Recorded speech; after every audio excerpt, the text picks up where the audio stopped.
If you're building your ABA company and you're tired of guessing, this is for you. We built the EBCBA blueprint to give you real structure, systems, and support without the fluff. Details are in the description.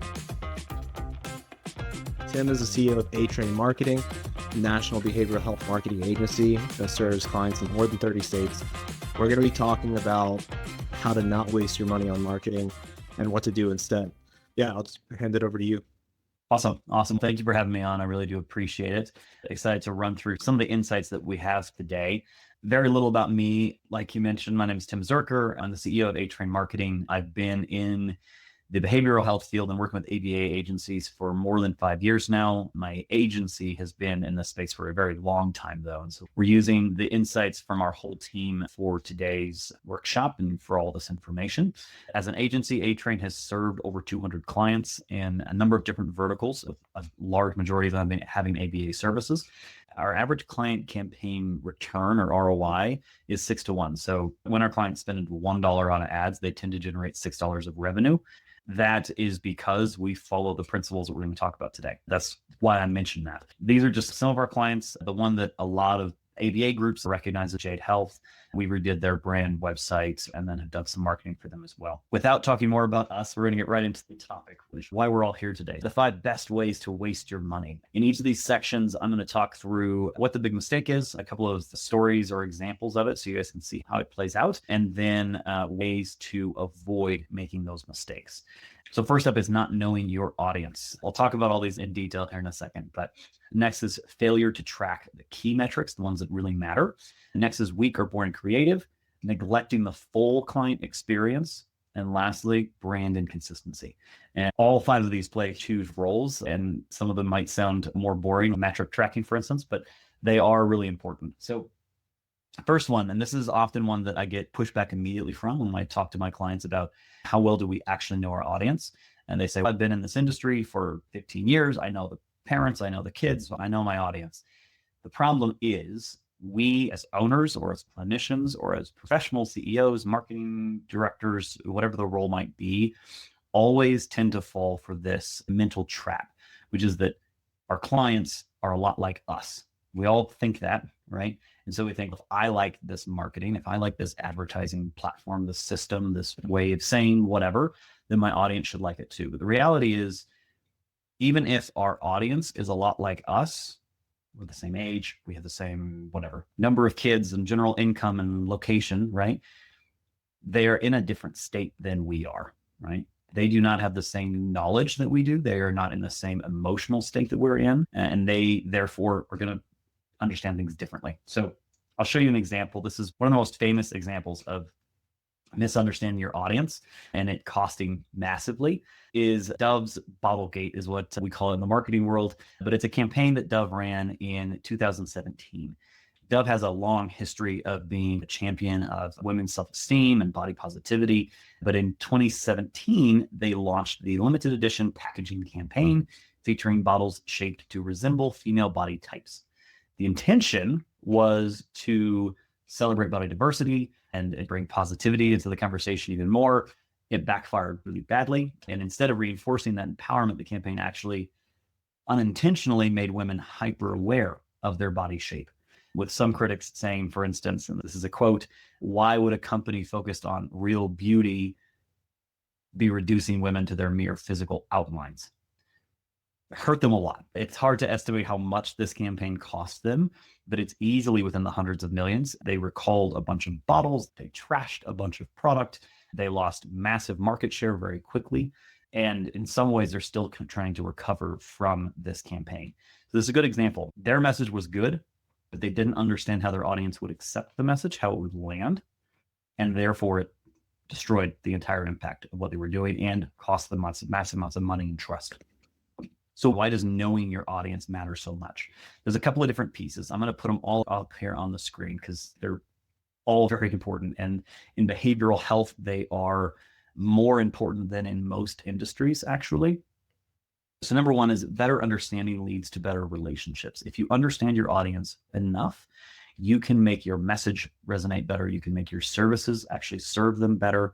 And you can eventually develop better relationships with your audience as a brand. Next, Perception is key, and perception is not guaranteed based on intent. Intent and impact are two different things often, and that's unfortunately the nature of uncertainty. We don't always know how other people are going to respond to what we say, what we do, how we act. But when it comes to branding and marketing and advertising, this is really important and really dangerous because trust is fragile. It's all last on the list because it's the most important. As a behavioral health group, especially, right? If you were in traditional healthcare, that's one thing. But in behavioral health, trust is especially important. People are extra vulnerable. People are extra emotional. And that trust that they form with your company, with your organization, with the staff members that you have on your team is crucial to do the work and also really fragile. It can take very little to destroy trust. Using one wrong word in a marketing campaign, for instance, can destroy trust because it makes people feel devalued, or it makes people feel like you don't understand where they're actually at. So trust is really fragile and you have to be really careful. So how do we avoid misunderstanding our audience? How do we know that we know our audience? A-Train follows 4 steps. They're fairly straightforward. The first one is strategic targeting and personas. There's a lot of different ways to do this. Our preference is always to create what we call an ICP, an ideal client persona. That's the person that you and your organization serve the absolute best for whatever reason, right? Maybe you're more flexible than the average. Working moms is like really the target audience. And also couples that are mom and dad, and also couples that are whatever, right? It's not necessarily that you're only going to serve your ideal client, but you need to have a couple of ideal profiles set up and say, this is how we serve this exact type of client best. Once you have those outlined, and there might be as many as 2 or 3 or 4, A-Train has 4 ideal personas, for instance. Once you have those lined out, then you can do audience research and testing. So that's when you can actually say, okay, if my audience is single working moms, if that's one of my ICPs that I really serve well, how do they go about life? What are their biggest concerns? Where do they live? How do they work? What kind of schedules are going to work best for them? What kind of messages are going to resonate best with them? You can start thinking and doing research on those individual audiences. I highly recommend doing the actual research, not just thinking of it. Because a lot of the perceptions that we might have about audiences, especially if they're not closely related to us, are just inaccurate. And also the side that you see as a clinician or as a business owner of your clientele might not be the whole picture of who they are, right? They might act a certain way when they're in your clinic, but that's not really how they live their life day to day.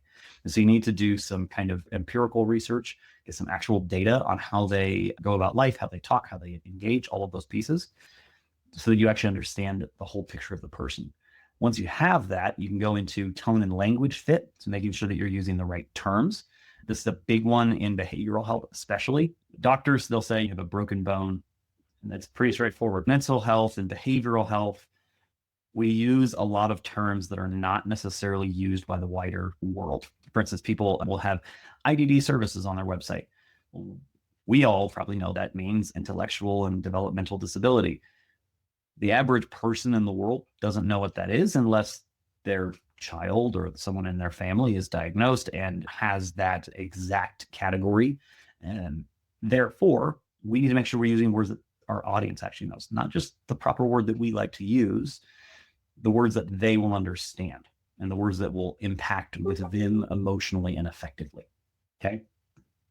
From there, we then go into the messaging and consistency, right? Now that we know who we're talking to, we actually understand how they live life and what they talk about and what they do, and we understand the terms that they use and that they will like us to use, then we can start crafting our exact messages and say, okay, here's how we're going to say what we do and why we do it differently and better than anybody else. And here's how we're going to talk to this audience and how that's different than how we're going to talk to this audience. So that's the next piece. Those pieces might sound complex, but there's really actually some very straightforward exercises that if anyone's interested, they can always reach out and I can walk you through them. They're very simple. But mistake number 2 is failure to track key metrics. I do say key metrics because this is one of the biggest issues that most businesses face, especially in behavioral health. Most businesses and most industries face this. They track metrics, but they don't track the metrics that matter. They track impressions because it's nice to know how many people have seen me. but that doesn't actually tell me how many people are actually clicking on my ad. That doesn't tell me how many people are following up to my website. That doesn't tell me how many people are converting from my website to a lead, how many of those are qualified, etc. So tracking the wrong metrics. And that leads to a lot of problems, and that we'll walk through here in just a second. So this is the example that I'd like to run through with you. We actually had a number of clients in this similar situation, but in this exact case, we had a client that was spending $10,000 a month in Google ads. They're getting 2 or 3 a month at best. Obviously not worth it, especially in the ABA space. And one approach, and what they were telling us when they hired us originally, is Google doesn't work for us, so we want to launch a whole new campaign. We don't know on what, you give us your recommendation. Because they were tracking every single metric that they could, we were able to dive into their actual data. And we saw that actually their campaign was performing very well. It was hitting the right people with the ad, and it was driving traffic to the website, and their click rate was really high. It was doing all of those things really well. The problem for this campaign was actually the landing page itself, where they were driving people onto the website, had a really bad performance. It was getting less than 2% conversion, which is abysmal. So they were paying for thousands of clicks, and they were getting 1 or 2 conversions a day, and half of them would be disqualified because they didn't have the appropriate insurance, or they were too far away for in-clinic services, whatever. All we had to do on this campaign was change the landing page itself so that they captured a lot more of that traffic that was coming in. As soon as we did that, all of a sudden the campaign is working like crazy, making a ton of money. I think they ended up generating 1 client per $150 spent or less in that exact campaign. If they hadn't been tracking the data, we might, or they might have just said, let's just try Meta. Let's try Facebook ads, because maybe those will work better. And they would have had the exact same problem. If Meta ad had performed well, they still would have been driving to the same landing page. The same landing page still wouldn't have been providing the right information for the client to close. And therefore they still would have not gotten the conversions. And they could have been doing that for another $20,000 or $30,000 before they decided Meta doesn't work either. Let's try email campaigns, right? And continue to dump money on those things. Instead of spending $20,000 or $30,000 experimenting, they spent $5,000 or $6,000 on us fixing their website or fixing their landing page. And then all of a sudden conversions work. So if you know the right data, if you can actually track the data, you can make good decisions, which is the first piece here, right? Actual data that shows how people act beats your assumptions almost every single time.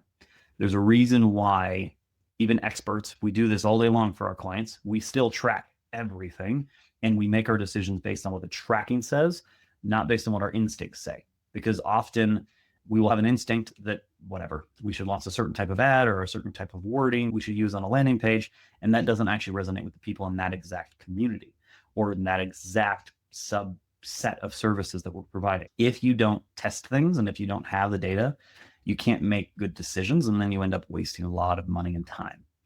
Next is it allows you to identify those drop-off points. In that story I told you, the landing page was the drop-off point, right? There's always going to be drop-off in client flows, right? You're always going to get 100 clicks and only 20 of them will become a lead. And of those 20 leads, only 10 of them will be qualified and only 5 of those will show up for their first appointment, right? There's always going to be a natural kind of drop-off. But if you're tracking, and then if you use the last piece here, which is optimizing your results, you can go through and you can say, we've lost whatever, 50% for our conversion from this point to this point. That's too much. How can we adjust this process? How can we adjust the system? How can we change our messaging? How can we target different people in order to adjust that? If you're not tracking, then you can't optimize. You can't slowly tweak and improve each little part of your marketing system. Those little improvements, as maybe as disappointing as they are, right? Because it's sometimes a lot more appealing to say, I can just fix everything with the snap of my fingers. Those small improvements are generally where the really good companies come from, right? Is tweaking things, fine-tuning things over time, right? Here's how we do this. There's 4 basic points here. First, keep all of your data clean. Do not track vanity metrics, and do not let your marketing agency or your team count things that are not actually relevant. We see this with a lot of our clients before we come on. They'll say, our website says we have 200 conversions. They don't have 200 leads. They have 100 clicks on a button and only 50 of them are actually finishing out the contact form, for instance, right? Now you could count that as a conversion, but it's not the same thing that they're being reported to, right? Their marketing team or their agency is saying, you got 200 leads, but that's not what's actually coming on the other end. And it's because your data isn't clean, right? Your definitions aren't clean. You're not tracking the right things. So first up, track your things properly. Next, use industry benchmarks and historical benchmarks to set reasonable goals. And this is an issue I think that a lot of us fall into. It's the shiny object syndrome. It's, if we could only close 50% of everyone who called us, then we would have X numbers of new clients and we could grow this fast. It's great in theory. In reality, though, we have to be focused and we have to have realistic expectations. If you set those realistic expectations, then you can actually plan. Then you can actually prepare. If you don't have realistic expectations, and if you don't have the historical benchmarks to be able to say this landing page is converting at 5%, it should be at 15%. If you don't know if 5% is good or not, it's hard for you to actually judge if you're performing well, if you're not. Next up is ask practical, data-driven questions. And then this goes with the last point, which is focus on one piece, one metric at a time. If you have a marketing team, or if you have a marketing agency, either one, it's your team, right? So with your marketing team, what a lot of owners will do, and a lot of directors and managers even, will say, is this campaign working? Is SEO working? Sounds like a good question, but it really isn't, because it doesn't tell you where the breakdown in the process is, and it doesn't tell you how you're performing on metrics that you can actually improve. It's hard to, the analogy is, I always forget the exact saying, it's, how do you eat an elephant? One bite at a time. It's the same thing with a campaign, with a marketing strategy, with any of those pieces. You have to take one section at a time. If you look at the whole thing, there could be 1,000 problems wrong. But if you look at one metric at a time, what's my conversion on my landing page? What is my lead qualification percentage? Of the qualified leads, how many of them close? How many of them finish the full startup system and show up to the first appointment, right? If you track each of those steps, and if you talk about each of those steps, then you can actually find ways to improve each of those steps. If you just talk about the big picture all the time, you're going to spend a lot of time chasing stuff that doesn't matter and trying out new systems before you've actually given the current process and the current strategy a real chance to succeed. Okay. There's a bunch of questions here that I recommend you all ask your marketing team. And I'm not going to read through all of them. You can read them here as I talk, but these are some of the best questions that we have found that help uncover significant problems, especially at ABA groups. In some ways, these apply to most businesses, but these are where the ABA clients that we work with tend to struggle the most. These will help uncover if your agency is out of their depth, or if your marketing team is out of their depth and they don't really know what they're doing here. It'll also help you understand what is and what is not working in your marketing strategy. So I highly recommend asking some of these questions. I'm going to share my email at the very end of this presentation. If you want to reach out, please feel free, and I can send you all these questions. And we also have a little handout guide that has these. Okay, mistake number 3, weak or boring creative. I particularly like this slide because I'm sure that it just kills my graphic design team to have to show graphics like this, because this is what a lot of people say a PowerPoint should look like. I have so many examples of bad creative killing good messages or killing good potential marketing campaigns. One of my favorites on this slide is that we don't care, stop. That's how I read this the first time. I think it's supposed to mean we care, don't stop. It's supposed to be an encouraging piece for, to know more, keep driving. It's supposed to be like an encouraging behavioral health message for depression, I think. But that's not how I read it the first time. And if I'm driving, I'm certainly not going to stop and be like, oh, what if I read it a different way? If I'm driving, this is a billboard. I'm just going to scan it and be like, that's weird, right? All of these messages are good examples of just bad designs killing marketing. The two that I'm going to point out that are the most prevalent in the ABA space are this one here first. Obviously, it's not an ABA group, it's accounting, but it's a really good example of overwhelming information, giving tons of information, saying everything that there is to say, giving all the information about all 18 of our services and how they can work and how we can work with you and all of this stuff. When you add so much to a design, to a campaign, to a website, you end up killing any interest. No one's going to read any of it, right? The more you add, the less is actually read. So that's a good example of that. The other thing that I see happening a lot is really bad looking websites, bad looking ads, bad looking social accounts that look like you don't know what you're doing. I realize that most of the people on this call probably are not marketing directors, so you don't know how to do graphic design, and that's fine. But when you put out stuff that looks like that, I'm looking at this floral shop specifically, it makes you look less professional, less put together, less knowledgeable. And that hurts the business. It really does. And it's hard to track what your exact cost is because people are never going to say, I looked at you, but you looked really shoddy. And so I went with the other guy, even though they're 10 minutes farther drive, right? Or even though they don't have quite as good Google reviews, at least they look like they know what they're doing. That kills me when good services lose out to competitors that are maybe not actually doing as good a service, but because the competitor is branded better or is marketing better. Okay. So those are the big areas. Why creative matters. There's a couple of big pieces here. Number one is that clients seeking partners or people to actually help them with the situations they're going through they need clear and trustworthy messaging. Clear meaning not tons and tons of information, but clearly what makes us different. Why do we matter? Why do you want to talk to us and not the other guy?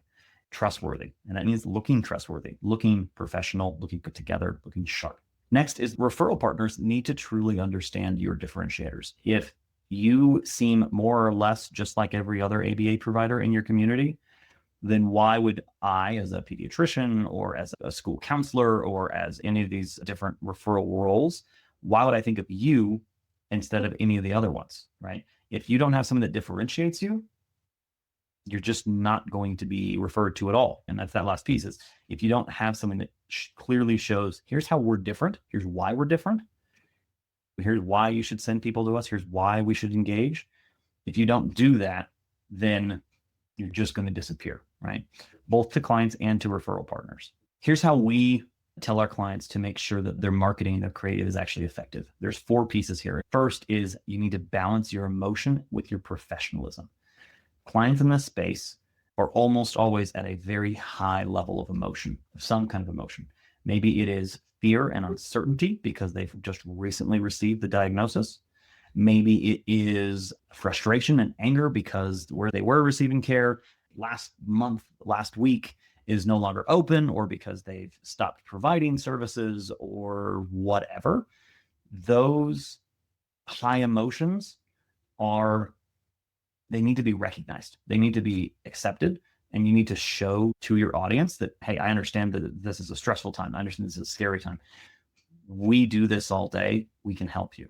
That kind of acknowledgement and then, but we're professional is really important. Next, again, I'm going to probably say it a million times today. It is all about being unique. It is not about being the flashiest or the most interesting or the most complicated or any of those things. It's about being unique so that people can remember you as opposed to somebody else. Next, we need to prioritize that clear and concise messaging, right? Not 1,000 words of why you're the best, 5 words of why you're the best for this exact type of client. Because the fact is you're not going to be the best for everybody, right? And you probably only serve a certain age range, or you only serve people within a certain area, or you are only licensed to do certain types of services. Say that up front so that it's very clear who you can help and why you can help them. And once you've done that, then test and iterate, right? Try something, see if it performs better. Try something else, see if it performs better over and over again. That's how we get the best marketing, the best relationships with clients. Okay. Mistake number 4 is neglecting the full client experience. I see this happen so often, it hurts. Clients will spend massive amounts of money and time and energy on a really good website and a really good client service, and they'll forget some tiny little detail that just kills the whole client experience. And it doesn't matter that they spent 80 grand on their website, because this one really important factor, the follow-up call or something like that, wasn't hit. They're going to lose clients. I'm going to give you an example of this principle in client service. Is probably a better way to say that. Imagine you're in the shoes of your client, right? You are, say, a young parent. You've just received your first diagnosis that your kid has autism. Maybe they're 4 or 5 years old, and the pediatrician told you, hey, it's really important that you get early care, so you need to hurry up and get signed up. So you're urgent, you're scared, You're nervous. You don't understand what this is. Maybe it feels like the world's ending, even though we all know it's not. But you're scared and you're nervous. You're looking for things, right? So you pull up Google. You look for some options. You assess a couple. You click one that has really good reviews. Go to their website. Their website looks great. You give them your contact information. They call you back within a couple of minutes or within a couple of seconds. You talk to them. The initial intake works. Your insurance is covered. Great. You go to your first appointment, and instead of them simply explaining to you where you might want to park, or that the sign is hard to see, but we're in this exact location, we send you a map before your meeting or before your first appointment. You spend 15 minutes trying to park. You're late to your appointment. You're stressed because you couldn't find the sign because the building wasn't super obvious.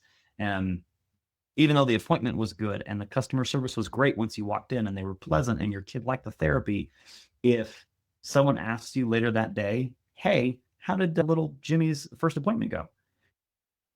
You're going to remember, but probably you're going to remember the parking was a nightmare. I couldn't find the place. The sign wasn't visible. And so I was 10 minutes late and I was really stressed.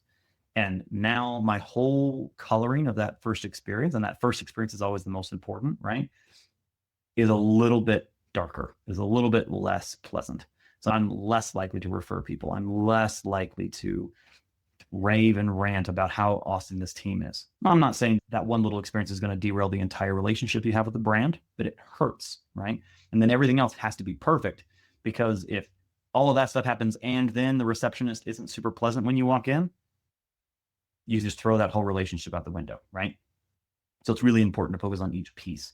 And there's not one single way to ensure a seamless client experience, but these are the top couple of pieces that we notice clients really missing out on.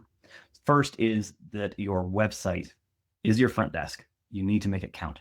When clients have websites that are either too big and confusing, so there's just too much information, or when it's not actually easy to navigate, or when it doesn't actually load up well on a phone, so people can't actually find the call now button on their phone, they have to go back to a desktop and then type the number in on the phone from the desktop display.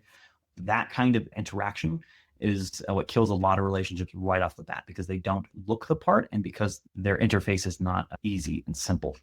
The next piece is your systems and your softwares needs to be simple and clean. Doesn't necessarily mean that your portal has to do everything. They have to have full access to their electronic records, and that they have to be able to schedule automatically on your website and all those other pieces. Those are all great, but what matters more than the functionality of your software is the seamlessness of your software, right? If the software you buy for your team can do everything under the sun for a customer, but every single time they log in, they have to hit 5 or 6 buttons. They have to give permission every single time to track cookies. They have to do all sorts of extra steps. The relationship is going to suffer, and that doesn't help anybody, right? Nobody wins in that situation. Next is follow up or be forgotten. And this is obviously true when a new lead comes in, right? I think we all understand how quick you have to be, that the second they fill that form out on the website, you got to call them right now, right? Or email them, or both right away. What I think a lot of people miss out on is the after, right? So after you get them all of the information to double check insurance coverage, after they come to the first appointment, is there a check-in to say, hey, how was the first appointment and how did it go? And how did you engage with your therapist? And what is your kid saying about the whole thing? And is he excited to come back? Those kind of follow-ups are where the relationship grows often. And they can be the places where a missed opportunity to get feedback or a missed opportunity to share extra information can cost a lot for no reason, right? Because what does an automated text cost? Almost nothing. Next then is make sure every single touch point counts. And every time you engage with the client, every time you engage with the client's referral partner, every time you engage with someone in the community, it is a mark of your reputation. It's a mark of your brand. I'm not saying to be super aggressive all the time with your team and every time we have to be super bubbly and all of that, because yeah, sure, that's great. But I'm talking about when we send them the invoice for the chunk that insurance doesn't cover, is it easy to read? Are they terms that they will understand? Do we attach a translation document because it's actually in insurance-y terms? Here's the truth of it. You don't owe us anything until the end of next month. Like that, those kind of tiny little touch points can have a huge impact on how they perceive your entire company and your entire brand. So I'm a big fan of auditing, what I call it, auditing connections. So every single time we touch the client in any way, what does every single one of those look like? Are they all branded? Are they fun? Are they engaging? Are they attractive? Are they understand? Every single interaction. It's really important. It is time consuming, but it's worth it. Last piece then is inconsistent brand identity.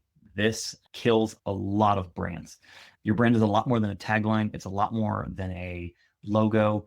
It's the promise that you're making to your audience. It is that trust, that recognition, and that credibility is all built out of your brand. I'm not just saying the color that your brand is or the logo your color is. It's the combination of everything that your brand that makes up your brand is what clients come to engage with. Anytime you're inconsistent, anytime that something doesn't match between your website and the pamphlet and the business card and the sign on the door and all of these different pieces, anytime there's an inconsistency, it causes just a little bit of confusion. And every little bit of confusion drives audiences away because they're uncertain about you, but they're certain about this group over here because it's very clear all the time. So I'm going to show you an example of how bad this can go. Colgate is one of the world's most recognized oral hygiene brands. I think we all know it. It's known for toothpaste, mouthwash, dental care products, etc. In 1980, they launched a Colgate Kitchen Entrees line of frozen meals, and consumers were completely baffled. I don't remember this personally, but I actually showed this slide to a couple of my colleagues who were shopping at that age, and they did remember it, and they were very confused. Someone actually said, I thought the little white stuff on the cover was toothpaste for a second because I recognized Colgate, and then I saw the food item and I said, oh, that cheese is toothpaste. And it was very dissonant, right? It caused what we call brand dissonance when the brand is not agreeing between itself, right? The disconnect was immediate, and consumers could not separate the minty freshness and the food, right? They could not separate them. They could not say that this is the same thing. And it came off very unappealing, very off-putting. This product flopped, obviously, horrible flop, cost millions and millions. The interesting thing with this is, though, that the frozen food line flopped and crashed, and their sales for toothpaste and toothbrushes and floss decreased as well, because people all of a sudden said, oh, that's gross, that's weird. And then when they went later in the same shopping trip to the dental care section, they looked at other options. Normally they wouldn't. Normally they would always just get their Colgate toothpaste. But now that's confusing and I'm a little less certain. But oh, look, there's this whole other option over here that looks really cool. I might want to try the super whitening NYX, blah, blah, blah, blah, blah from this other brand, right? Those little tiny brand dissonances, because brand dissonances can really cost a company. So I use this as just an example. There's a couple of primary reasons that this matters. Number one is that clients need to trust that you are who you say you are. If you give two different messages, then people are going to be confused, and that is going to hurt you. Next is that referral partners need clarity on what you provide and why you are different. That's probably the 18th time I've said that, but it's really true. If I tell all my referral partners that we're specialists in early ABA services for 1 to 3 years old, and then 5 months later, I tell them that we're specialists in home care, and then 5 months after that, I tell them that we're specialists in something else, all of a sudden, they're going to not trust that we actually are specialists in early child care. Maybe we're just also. So really, they're not specialists. But I know that this other group who is saying that they're very consistent that they are specializing in this exact age range, for instance. I know that they are specialized. I trust them. So I'm going to send this new patient that way. Next, then, is that your audience does not see your brand every single day. This is what I try to reinforce to everyone all the time. You might be bored of the same 3 colors on your website and your pamphlet and your newsletter and your emails and your business card and your sign and all these pieces. You might be bored of it. Your clients don't see it every single day when they come into work, right? They don't see the same exact font on everything. They don't get bored of your brand consistency. You do, because you're in the business. They don't, because they only see the business once a week or twice a week. Or if they're not even a client yet, they might see you once a month when they drive by your building occasionally or something, right? That consistency really matters. And last piece, if you confuse your brand, you will see a client loss almost always. If you become untrustworthy as a brand, you're going to lose clients. guaranteed every single time. So how do we strengthen? There's only 3 big steps here. Number 1 is maintain your visual and messaging consistency across all platforms. That means I need you to have the exact same green, yellow, and orange on your website, that is on your business card, that is on your emails, that is on the sign, that is on the billboard. It has to be the same exact colors, not A green and A orange and A yellow. The exact same one, because that's what starts creating that consistency, that stuck spot in someone's brain, right? Same thing with messaging. If I say that our tagline is this, and then I change it a couple months later because I get bored, and then I try another one, then I try another one, then I try another one, you don't have a tagline. You just have a bunch of messages, right? So you need to be very consistent and keep it everywhere, always in the same way, no matter what platform they're on. Next then is you need to educate your internal teams and your referral partners. A lot of people focus and spend a lot of money educating the audience, the wider community, their whole city, their whole town, about who they are and what they are and why they do these things, et cetera, et cetera. That is not the only place you should invest, right? You need to also invest in your internal teams. Sometimes that's buying swag. That does have actual value because they might wear it to the gym and encourage more people to come, right? But it's often things like, I have a client, for instance, that every single team meeting, a different person recites their 4 core values. Every single meeting. The CEO comes in and he says, Jim, tell us our core values again. And Jim says our core values. And then the next week he comes in and he says, Lisa, tell us our core values. And everyone knows it. So everyone memorizes it. So they have it ready to go. So that when they're in the elevator going to their dentist appointment and someone says, hey, you work at that ABA group, right? What's different about you guys? Because my cousin's considering getting therapy for a kid or whatever. I can say, oh, we have these primary core values that make us different. Boom, boom, boom, boom. I have it locked in. So educate your internal team members, build systems, build processes to do that, and do the same thing for your referral partners. Create a referral partner newsletter that only goes to local clinicians, or create a referral partner network or something that encourages them to regularly engage with you and your brand and your team. And the last piece, test your brand perceptions. You might be shocked, but I always recommend this actually as the first piece before you lock in maintain your visuals and all of these pieces. It goes into your audience research that I talked way back at the first mistake. Ask people what they think about your brand. Ask your local referral partners, hey, what is it that makes us different than the other ABA group down the road? And hear what they say. Sometimes you will be shocked at how wrong it is. Sometimes, right? I had a client that did this, that over half of the responses, they talked about services that they didn't even offer. And that meant that those referral partners were sending people to them that they then turned away, which damaged both the referral partner's relationship with the client and our relationship with the potential client. Because no, actually, we don't have whatever their individual service that they were trying to talk about was. Maybe it was like potty training or something like that. Ask what they think. You'll be shocked maybe, but that'll help you figure out how you need to educate, right? That'll help you figure out where you need to focus on that education side. Okay. So those are 5 mistakes, and those are how you conquer them. Here's the quick checklist. First up, know your audience and meet them where they are. Not where you are, but where they are, in the words they use and the experience that they have. Next, focus on the entire client experience, not just your first impressions. It matters. It matters a lot, and it can totally torpedo a client relationship. Track and measure what actually matters, not just vanity metrics, but track what actually matters. Maintain your brand consistency across all touch points. Do a touch point audit, right? And say, okay, where do we fit? Where do we not? And then lastly, prioritize strong, impactful creative. Not just, it's okay, not just, yep, technically that's our color and our logo, but truly this is what we're all about, and this is why we're different, and this is why it matters. Okay. So that is that. I know we only have a couple of people in the room live, but do we have any questions on anything that I covered? And I'll actually switch to my next screen here so you guys have my contact info. If anybody watching live or watching after wants this PowerPoint or the handout that we have as well that covers a lot of this material, please feel free to email us. We can always get you things back. But do we have any questions before we wrap up today? It looks like we got someone typing in the chat now. Okay, cool. Great information. Cool. So I appreciate encouragement.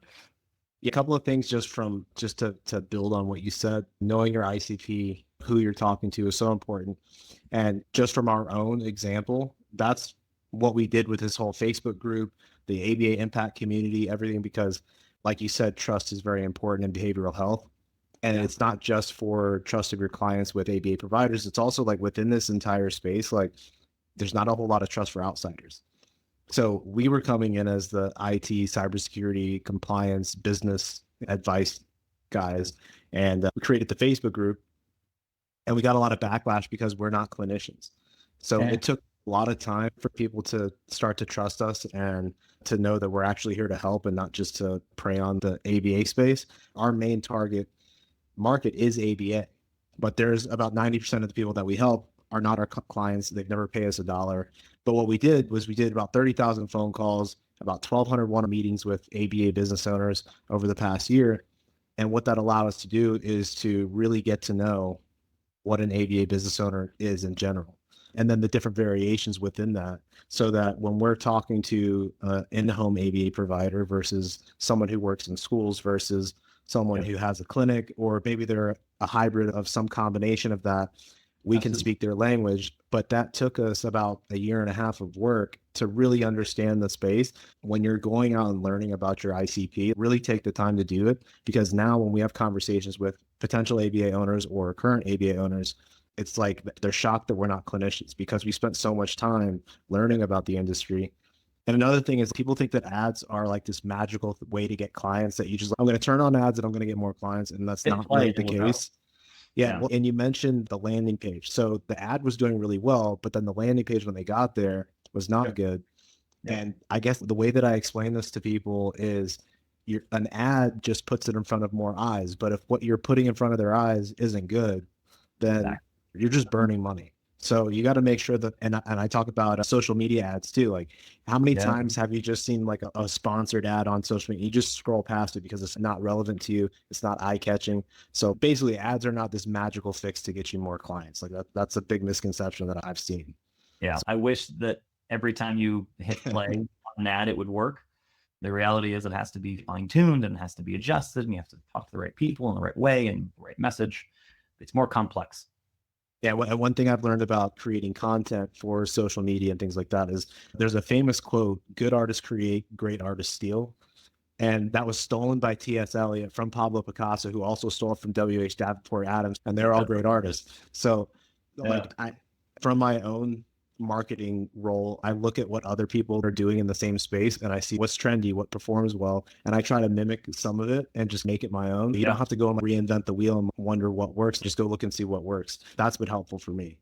Absolutely. Absolutely. No, it definitely is. It definitely is. And if it's working for somebody else, there has to be something to it, right? It might not be perfect for you, but there has to be something there. Yeah. Yeah. So that was all the points that I wanted to bring up. I think that even I learned some stuff for my own marketing roles. I really appreciate you coming on and sharing this with us. And this recording will be posted on the YouTube channel. So we'll notify you in the Facebook group when that gets posted. And we'll have to do this again sometime. Absolutely. I would love to come back. I know your group is more engaged than most and more eager to learn, which is awesome. So always happy to join. Awesome. Thanks for coming on. Absolutely. Thank you.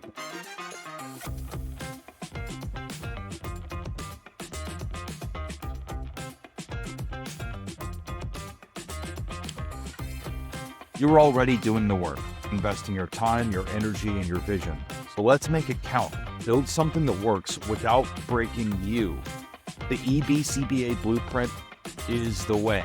Get started for free with our foundation course.